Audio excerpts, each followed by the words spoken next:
My name is Remy Schultz, and I'm the registrar, the assistant curator at the Crested Butte Museum, and welcome to our third episode of Colorado History with Dr. Duane Vandenbusche. I would like to start the evening by giving a land acknowledgement. So the museum recognizes that we are guests here on this land that is historically Ute territory. We acknowledge that the Uncompahgre Ute and the Tabawatch Ute were forcibly removed from this area due to the Bruneau Treaty. We hope that you will take the time to visit with our neighbor, the Ute Museum, located in Montrose, Colorado, with exhibits developed in partnership with the Ute Tribes by History Colorado, our state historic society. While we can never do this history justice, we do include information about Paleo Indians of the Gunnison Valley, the Ute people, the Bruneau Treaty, and the Los Pinos Indian Agency in our exhibits. Other ways to support Indigenous peoples of today and the past is to go beyond land acknowledgements, so please consider taking steps towards allyship and reconciliation by conducting your own research of Indigenous groups that were forcibly removed from your own community, by visiting local Indigenous museums and cultural centers and reading literature from Indigenous writers. Remy, just a little louder. Yes, sir. We hope that you will consider becoming members or making a donation to support this program and all the work we do here at the museum.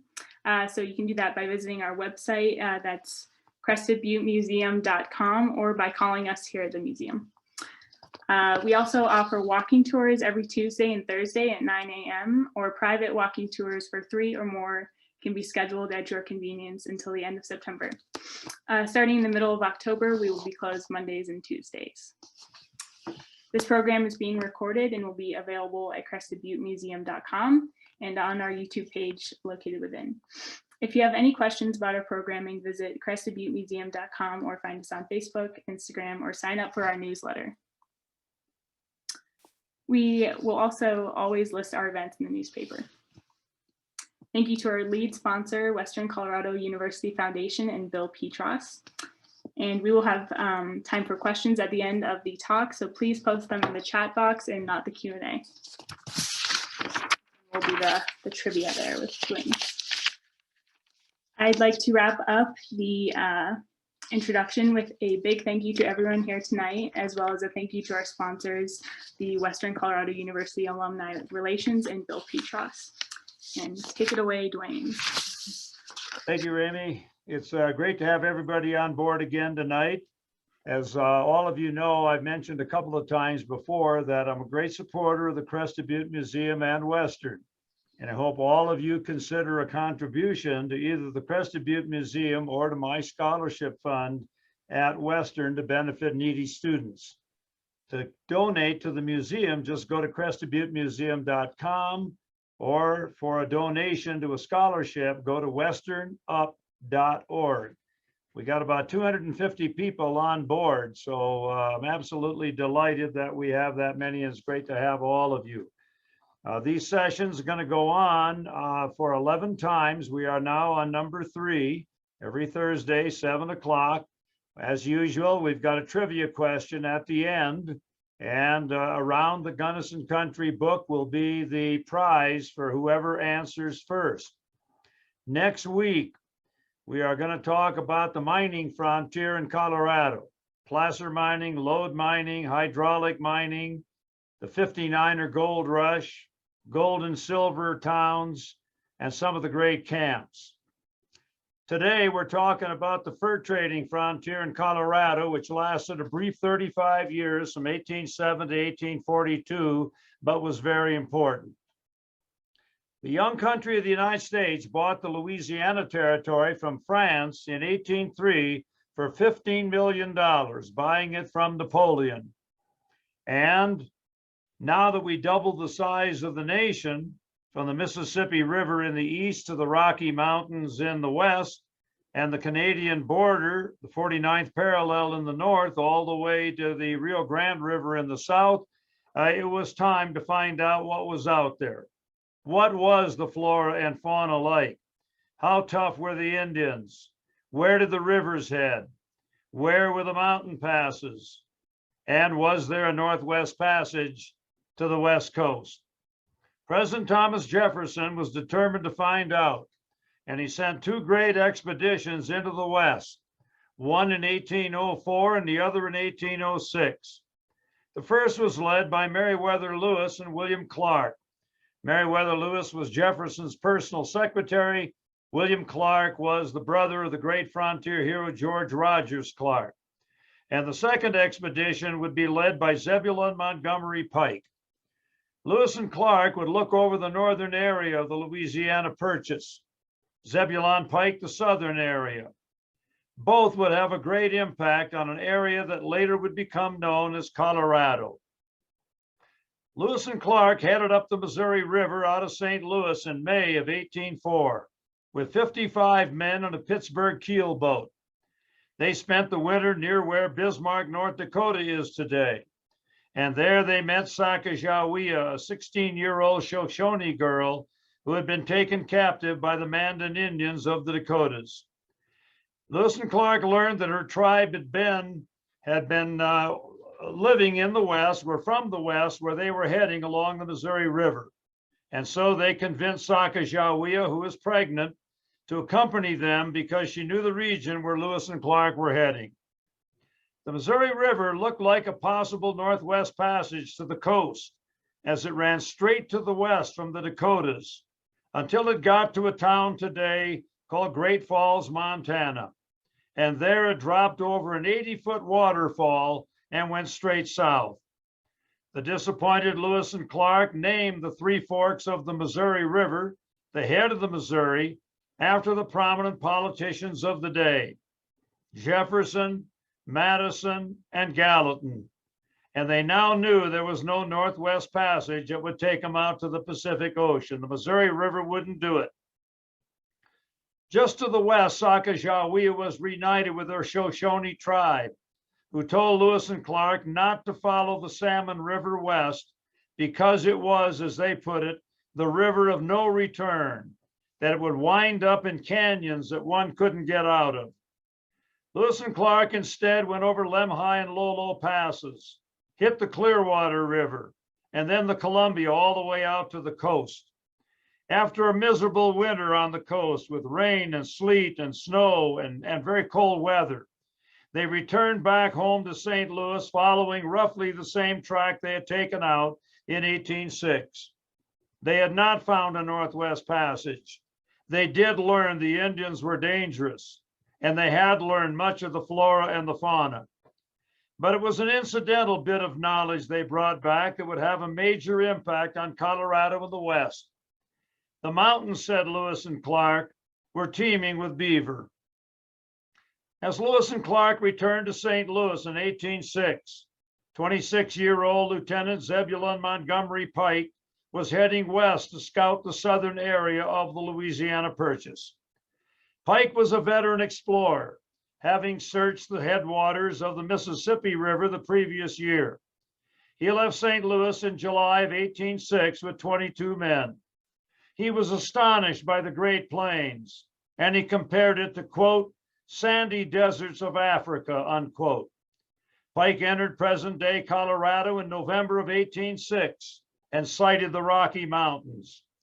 Pike and a few of his men attempted to scale the highest of the peaks, but after struggling through deep snow and summer clothes with little food and water and practically no shelter, they abandoned the attempt at the base of the peak.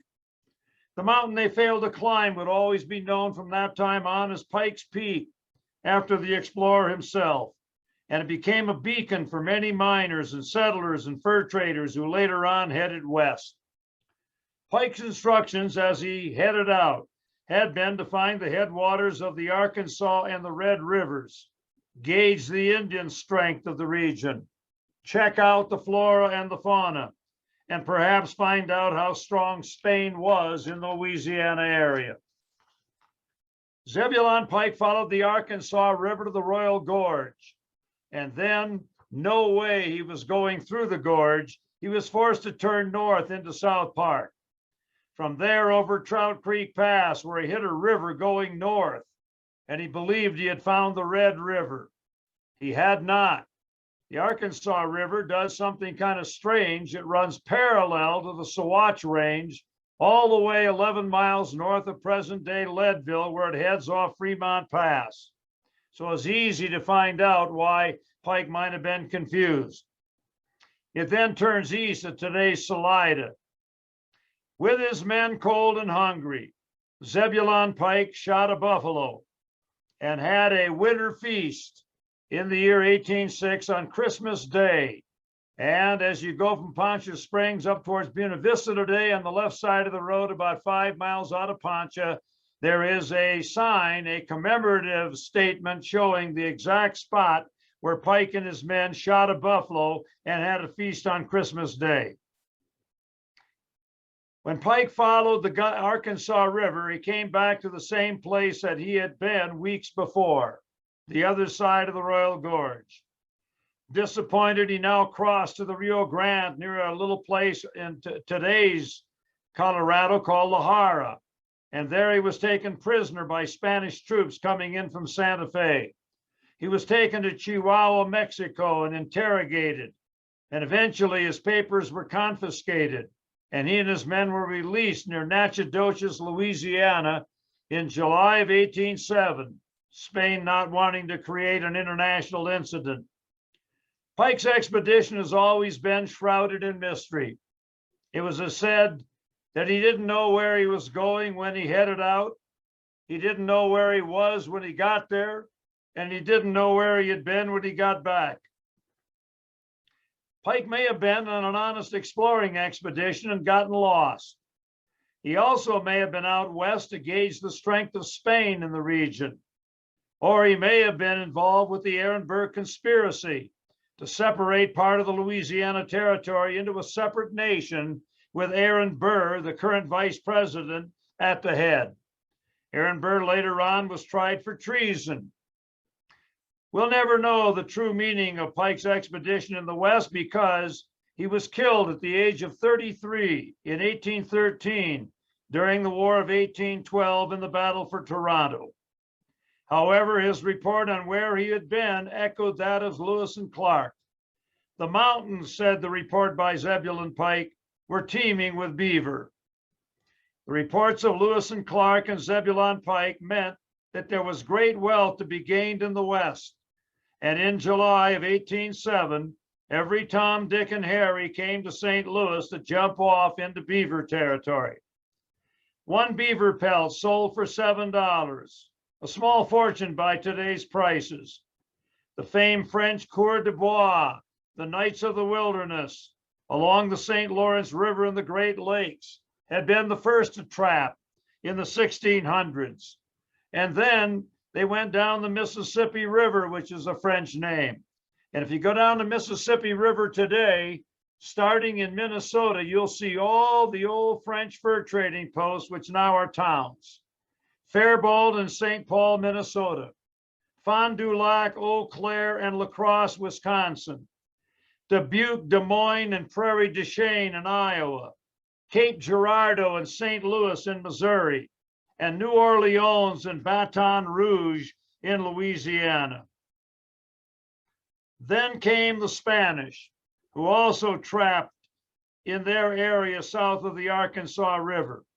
And now in 1807 came fur trappers from the United States, that new nation.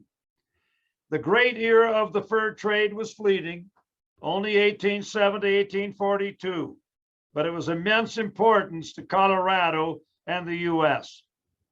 When Zebulon Pike was captured and taken to Chihuahua, and then later on to Natchitoches, he met a couple of fur traders named James Purcell and Baptiste Lalande. Two guys who had been trading with the Indians, selling furs near the heads of the Arkansas River and the South Platte River, where Leadville and Breckenridge are today, and they'd been doing it since about 1780. One of the first companies to leave St. Louis in 1807 was Manuel Lisa's Missouri Fur Trading Company.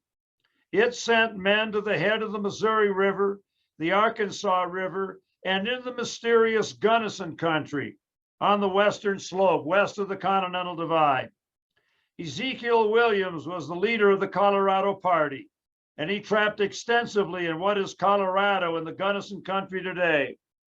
Talking about the Gunnison country in 1823, when he was back in Missouri, he recalled in the Missouri Gazette that that area was not good fur country because, as he said, and I'm quoting, the mountains was froze up too much of the year, short season. The fur trade in Colorado was very dangerous because until the Spanish-American revolutions in 1819 to 21, Spain controlled the area, and any trappers caught trespassing on Spanish land had their furs taken away, and they spent time in jail. And then after the revolution, led by men like Simon Bolivar and Jose San Martin and Father Hidalgo and Bernardo O'Higgins, the natives took over. And now instead of having Spanish America below the Rio Grande, we had countries like Mexico and Bolivia and Brazil and Argentina and Chile and Peru. And Mexico now owned the area that today is below the Arkansas River in Colorado. The Santa Fe trade now began with Mexico in control, with caravans leaving St. Louis in 1821. It lasted for 25 years until the approaching Mexican War shut it down in 1845. Colorado was on the mountain branch of the trade, with caravans from St. Louis heading for Santa Fe, stopping at Bent's Ford on the Arkansas River, or going further west to Pueblo, before turning south and going over Raton Pass, New Mexico, into Santa Fe. Southeast Colorado was now becoming known. 2 wagon trains a year made their way to Santa Fe from St. Louis. The profit, 1,000%. The fur trading frontier was colorful and exploitive. The trade always pushed deeper into the mountains, looking for new sources of beaver and more naive Indians. There were 3 jumping off points for the fur trade in the West, and 2 of them involved Colorado. They were Taos, New Mexico, center of the Southwest fur trade, and Browns Hole, northwestern Colorado, center for the great trade of the Central Rockies. The other one was Fort Vancouver, now Portland, Oregon, where big English companies like Hudson's Bay and the Northwest Fur Trading Company operated along major rivers like the Columbia, the Willamette, the Deschutes, the Rogue, the Salmon, and the Snake. Taos was the supply center for the fur trade of the Arkansas and San Luis valleys and the western slope of Colorado. Browns Hole, where the Green and Yampa rivers merged in today's Dinosaur National Monument, however, had the best fur trade in the West. The mountain men of Colorado and the Rockies were psychological types, very cosmopolitan. They included French Canadians, Mexicans, Americans, Englishmen, along with the Indians. They were uneducated except in the wilderness, and they lived a lonely and dangerous life, operating with a rifle and traps and a horse. No more than 600 of them operated in the Rocky Mountains. And there you can see 2 of the greatest of them all, Jim Bridger on the left, who had Fort Bridger, now Evanston, Wyoming, and Kit Carson. We have a town named for him and Fort Carson named for him today, 2 legendary mountain men. In the Central Rockies and in Colorado, William Ashley, a merchant from St. Louis, began the rendezvous system in the mid-1820s. That involved a meeting place every July where trappers could sell their furs and get supplies from St. Louis merchants. And there you see one of them coming together near Browns Hole in the 1820s. There were 13 rendezvous in the Rockies, and they were referred to as holes or valleys in the mountains. They had names like Jackson's Hole, Wyoming, Ogden's Hole, Utah, and Browns Hole, Colorado, all named for trappers and located where the beaver were in quantity. There were 3 big advantages to the rendezvous system. Number 1, Indians hated forts. Secondly, you could move from season to season to take advantage of where more beaver were. And thirdly, it was much easier for merchants to bring their supplies to one spot. The Rocky Mountain Rendezvous was set a year in advance, and more than 500 mountain men and the same number of Indians met together. The rendezvous occurred in July when the beaver pelt lost its quality and lasted for approximately 4 weeks. Trappers first asked for year-old news and then watched as merchandise was displayed. Gunpowder, lead, rifles, knives, beaver traps, beads and trinkets, coffee and sugar, blankets, tobacco, raw alcohol, and Taos Lightning were shown. Taos Lightning was a drink that was said to be so strong that anybody drinking it never lived long enough to become an alcoholic. Then came the trading. Mountain men selling furs at $7 a pelt and paying astronomical prices for supplies. Blanket, $20. Tobacco, $3 a pound. Coffee and sugar, $2 a pound. And alcohol, $5 a pint. The mountain man used only a portion of his year's catch to buy what he needed. Merchants got the rest by opening casks of raw alcohol. The rendezvous was now turned into a roaring debauchery. Foot races or horseback races came, wrestling matches, card games in which trappers lost their earnings, their rifles, their horses, and their wives. As drunkenness mounted, duels were fought with rifles at 20 paces with one or more, both men killed. Eventually, both the alcohol and the mountain men were exhausted, and the men all stumbled away into the wilderness, their year's earnings squandered away in a few days. For a few weeks, they rested and recovered. But then, as the cold nights of approaching autumn restored the quality of the beaver pelts, they engaged in the fall hunt. This began high in the mountains where the streams would freeze first and finished in the valleys below where the streams froze last. In the spring, the opposite. Now they began in the valleys where the streams thawed first and finished high in the mountains where they thawed last. It was a hard and dangerous life, recounted in some famous movies like Jeremiah Johnson and The Revenant. The dangers for the mountain man, including Indians, wild animals like grizzly bears, drowning in swollen rivers in the spring, breaking a leg in a fall, or being bitten by a rabid wolf while sleeping in your blanket at night. The mountain man had long hair and beards, wore buckskin shirts that were glazed with dirt, as Robert Service said. Thrust in his belt was a pistol and a tomahawk and a scalping knife. He wore moccasins and on his head a beaver skin hat. Around their necks hung a sack including a pipe and tobacco, and over his shoulder was a bullet pouch and a powder horn, while a hawk and rifle dangled from the crook of his arm. As romantic as these clothes were, they could only be appreciated at a distance. They were never removed from the time they were put on until they were discarded, except when their owner laid them over across an anthill for insects to eat the lice. Like the Indians, the mountain men ended all battles in hand-to-hand combat, where they used their knives and tomahawks with deadly skill. Like the Indians, they scalped their victims when the fight was over. Taking a firm hold of the scalp with the left hand of the dead enemy, they made 2 semicircular incisions from one side of the scalp and the other, loosened the skin with the point of a knife, and then with their feet on the shoulders of the dead enemy, pulled the scalp until it came loose with a flop. The scalps were then hung on his belt. Their eating habits were primitive too. When caught by winter blizzards or on long marches through deserts, trappers escaped starvation by bleeding their horse and drinking the blood, or cutting off and eating the ears of the mules.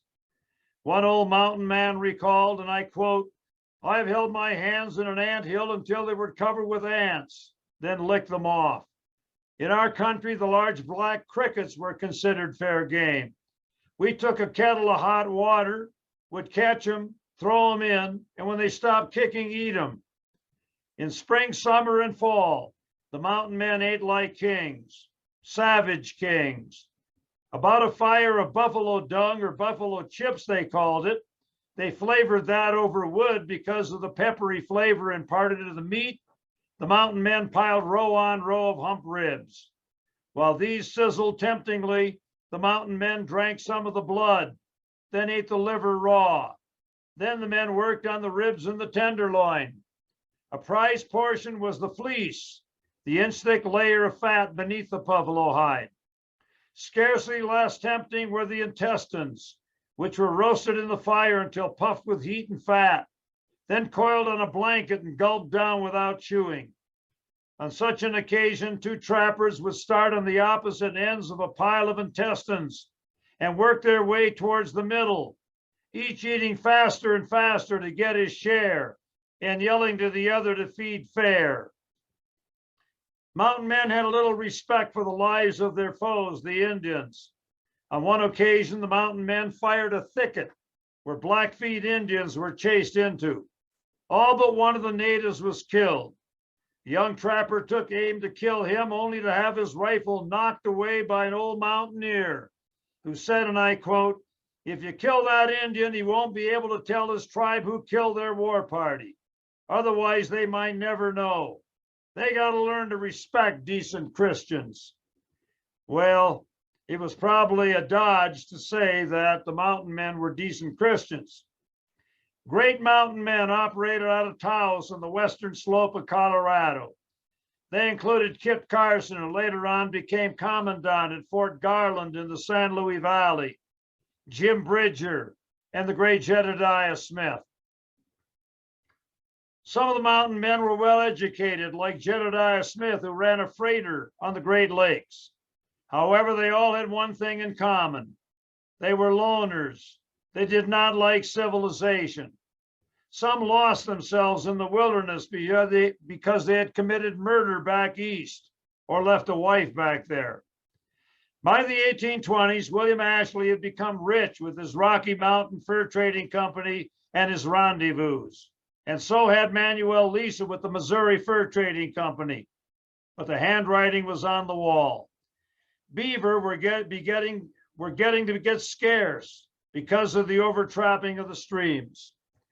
In 1828, however, another good beaver area opened up because of Antoine Robideau. Robideau was a French Canadian from St. Louis who recognized that Colorado's western slope was another area, a great area for furs. He made his way north out of Santa Fe, crossed Cochetope Pass, and then came right through the Gunnison country in 1828. En route to the junction of the Gunnison and Uncompahgre rivers near present-day Delta, he was forced to go over a very tough section of road after he passed the head of the Black Canyon. He referred to Blue Mesa Summit and Cerro Summit as son of a bitch hills, and it was tough going.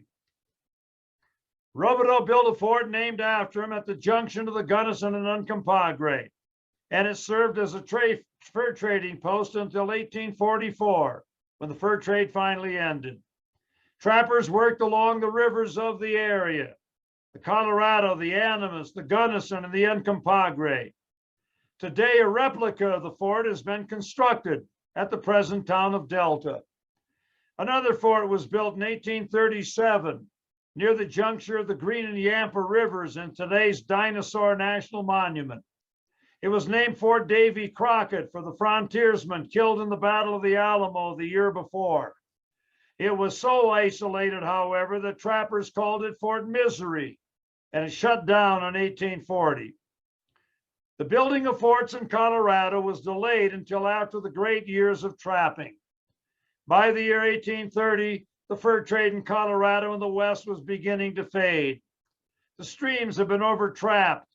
Animals were scarce. In addition, fashions had changed. The silk hat was now produced in Europe, no longer the beaver hat in vogue, and the price of a beaver pelt fell to $1. And the Indians had now become much more dangerous because many had died from white man's diseases like smallpox and cholera and typhoid fever, and they believed that trappers had deliberately targeted them. When the fur trade went downhill in Colorado, trappers turned to killing buffalo for their robes and selling them.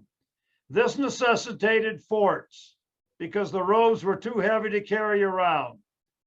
The greatest fort in the history of Colorado and in the West was built on the north side of the Arkansas River between today's La Junta and Las Animas in 1833 by four Bent brothers, William, George, Charles, Robert, and name for them, Bent's Fort. The Bents had a partner, a famous mountain man named Saran St. Vrain. Bent's Fort was perfectly located. It could be used by the Indian robe hunters of the prairie. It could also accommodate the remaining fur trappers of the mountains. It was also on a mountain branch of the Santa Fe Trail. And it was also a quasi or halfway military post in the middle of Arapaho, Cheyenne, and Kiowa Indians. For 2 decades, Bent's Fort dominated the fur and the robe trade of the Rockies. However, in the 1830s, competition came from forts along the South Platte River, north of present-day Denver. In 1835, mountain man Louis Vasquez built a fort that bore his name on the river in the South Platte at the present site of Platteville. A year later, a West Pointer, Louis Lupton, built another fort named for him just south of Vasquez, today's Fort Lupton. And then in 1837, the Bent brothers built a third fort in the area, named Fort St. Vrain after their partner Saran St. Vrain, and that was 6 miles north of Fort Lupton. By 1842, the great days of the fur trade came to an end. The beaver trade was gone, and buffalo traders could not support forts in Colorado. The mountain men, before they passed into history, had been very significant in Colorado and the West. They were the ones who found the heads of rivers and mountain passes and great valleys. They were the first to really find out about Colorado.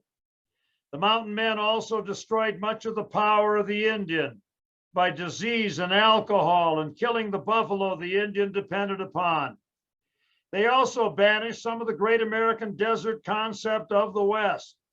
The plains might be desert, eastern Colorado might be desert, but the Rocky Mountains were not. And finally, the mountain men who survived the mountains went back home and talked of its virtues. They advertised an area that had been a little known before. They also, because of the Santa Fe Trail, showed that wagon travel across the plains was possible. And they also spread the word that Mexico was very weak in Colorado, New Mexico, and the northern border. The era of the mountain man was brief, but it was among the most important in the history of the United States. From 1842, the end of the fur trade and the mountain man, to 1859 and the start of the Colorado Gold Rush, the 59ers, the Argonauts, Colorado went through a transition impacted by great national events.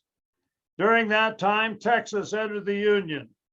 The Oregon Territory was gained by the U.S., picking up Oregon, Washington, Montana, part of Idaho, part of Wyoming.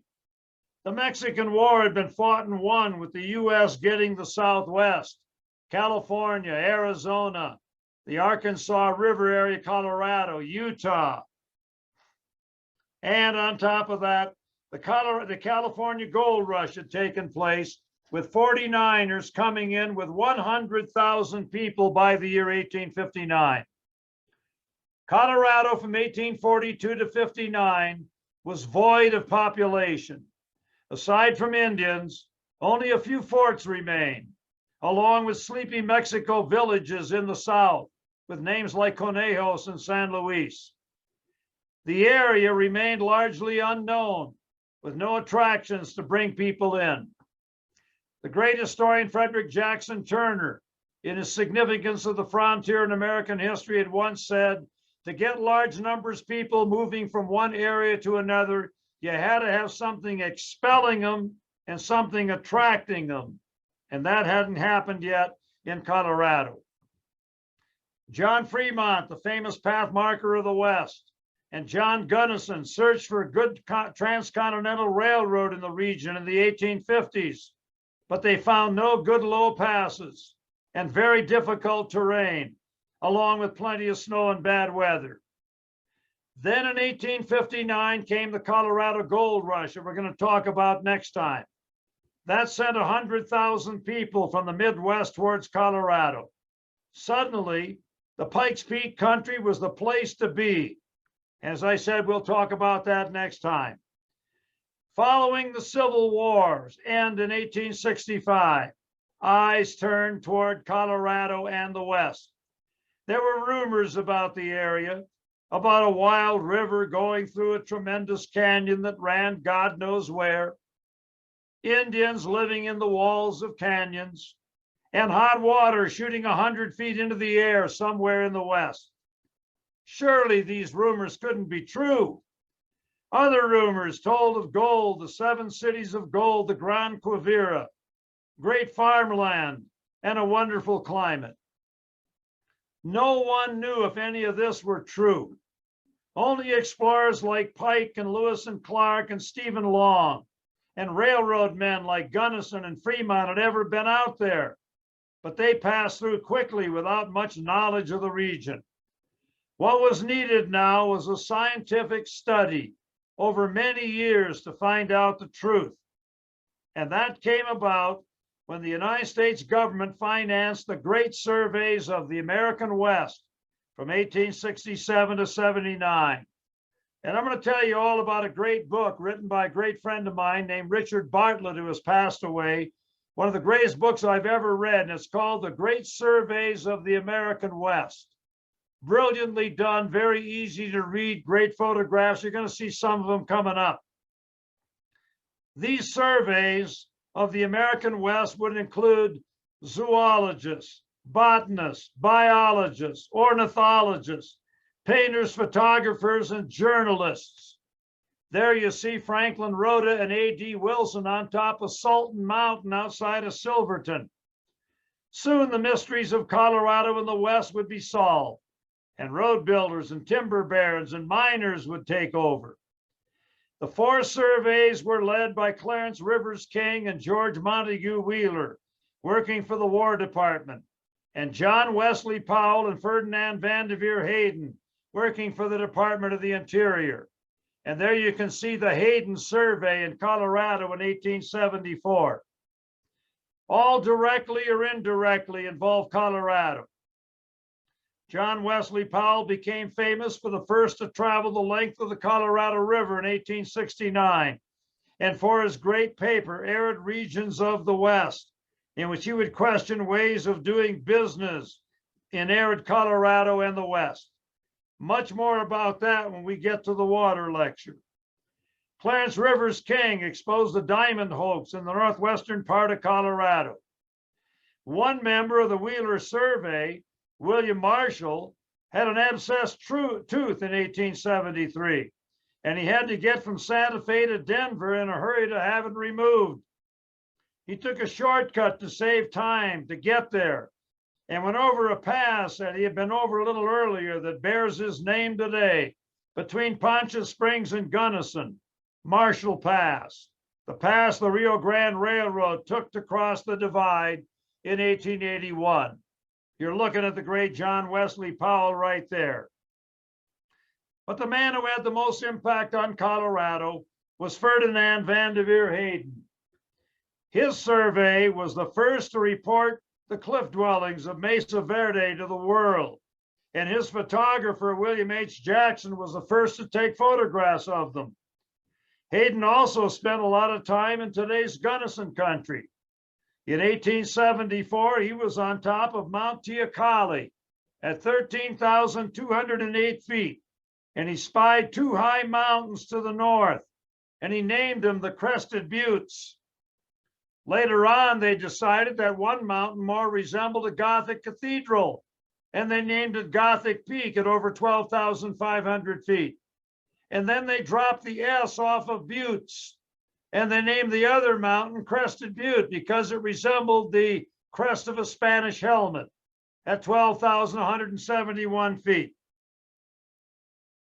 Hayden's survey also was the first to climb and photograph the famous Mount of the Holy Cross. And you're looking at it. at the north end of the Sawatch Range.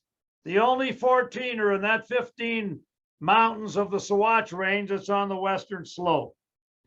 Today, there is a town in northwestern Colorado, a pass, a creek, and a mountain near Aspen named for Ferdinand Vanderveer Hayden.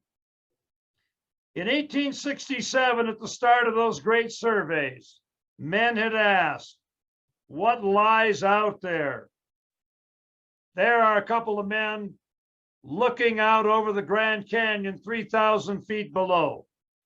By 1879, thanks to the work of the great surveys, they knew. And now a new question was on the lips of many. Where do we go from here, boys? Where do we go from here? And that takes care of the mountain men and the great surveys of the American West.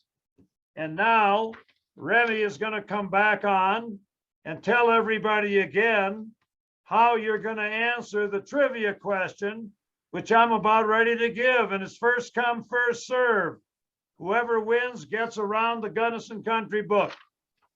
So Remy, you're going to tell them a little bit about going, I think, to the chat box. So here you go. Yep, so you're going to answer your trivia question in the chat box, not the Q&A. A little louder.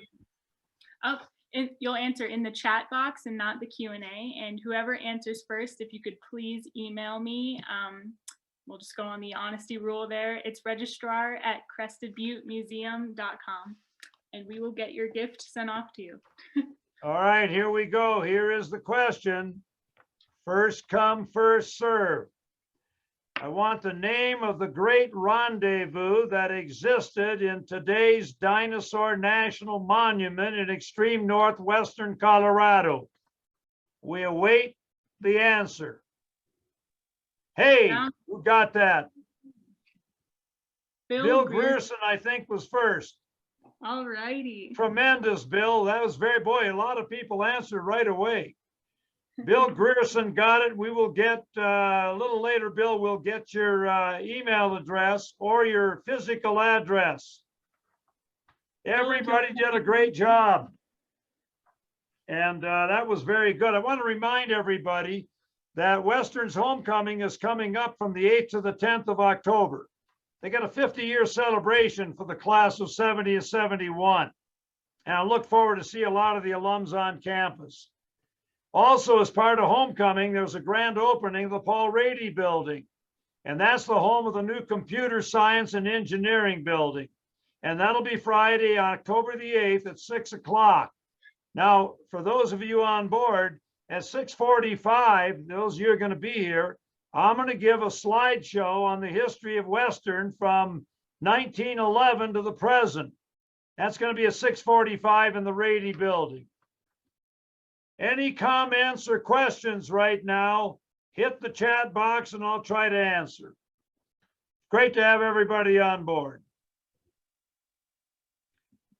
And I think there was a question earlier that said, how did the surveyors get paid? They were paid by the Interior Department and the War Department, which both financed the expeditions. My presentation is going to be on